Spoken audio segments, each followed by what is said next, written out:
महाभारत में एक अद्भुत कथा आती है दानवीर कर्ण की। जब कर्ण स्वर्ग पहुंचे तो उन्हें भोजन के स्थान पर सोना, चांदी और रत्न परोसे गए। हैरान होकर कर्ण ने देवराज इंद्र से पूछा, हे देव, मुझे अन्न क्यों नहीं मिलता? इंद्र ने उत्तर दिया, कर्ण, तुमने जीवन भर सोना चांदी बांटा, पर कभी अन्न का दान नहीं किया और ना ही अपने पूर्वजों का श्राद्ध किया।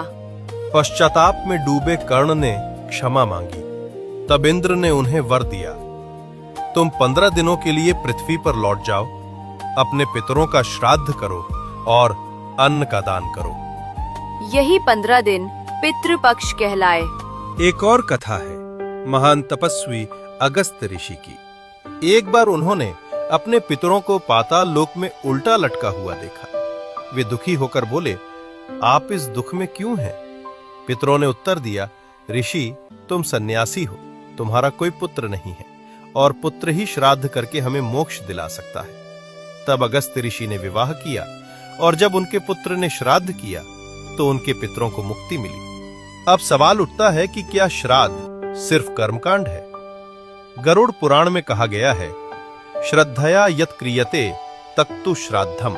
इसका अर्थ है, जो भी श्रद्धा से किया जाए वही श्राद्ध है। महाभारत की एक और छोटी पर बहुत गहरी कथा है। एक बार युधिष्ठिर श्राद्ध कर रहे थे, तभी एक कौवा आकर भोजन खाने लगा। पुरोहितों ने उसे भगाना चाहा, लेकिन युधिष्ठिर ने कहा, ये कौवा भी भूखा है, क्या पता पितर इसी रूप में आए हों।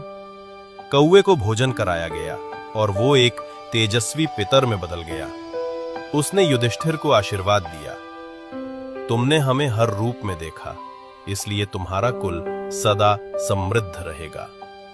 ये कहानी हमें सिखाती है कि सच्चा श्राद्ध तब होता है जब हम जरूरतमंदों, भूखों और यहाँ तक कि जीव जंतुओं को भी भोजन कराते हैं।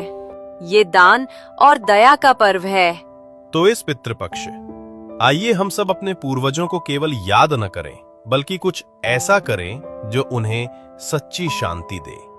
उनके लिए जल अर्पण करें, उनके नाम पर भोजन का दान करें, किसी भूखे व्यक्ति को भर पेट भोजन कराएं, मंदिर में या गौशाला में अन्न दान करें। जब हम ये सब श्रद्धा से करते हैं तो हमारे पितर प्रसन्न होते हैं और अपने कुल को सुख, शांति और समृद्धि का आशीर्वाद देते हैं।